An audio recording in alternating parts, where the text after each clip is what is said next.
छुटा जी तो कैला रंगदारी रे घड़ा चढ़ के मारबो बरियारी रे छुटा जी तो कैला रंगदारी रे घड़ा चढ़ के मारबो बरियारी रे तोरा बाप के न तोरा दादा के चिन्हबो बेटा सब गोली मारबो तैबो गिनबो तोरा बाप के न तोरा दादा के चिन्हबो बेटा सब गोली मारबो तैबो गिनबो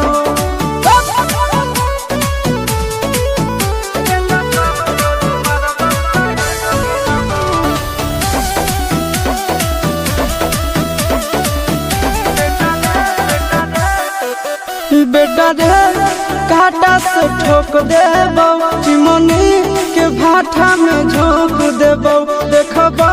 कवन बाप बचैतौ तोरा प्रशासन के गाड़ी भी रोक देबो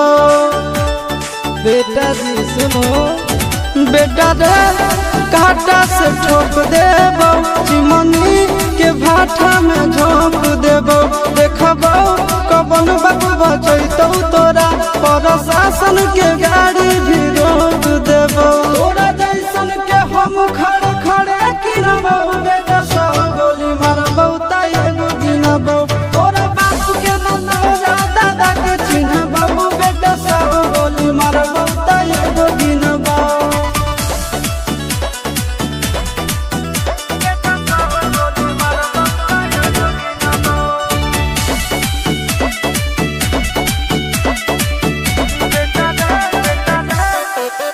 बेटा रे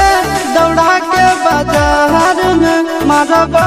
गोली तोर कपार में रंगदारी जे करबी बिहार में गड़ देबो गंगा जी किनार में इतना मार पड़तो न बेटा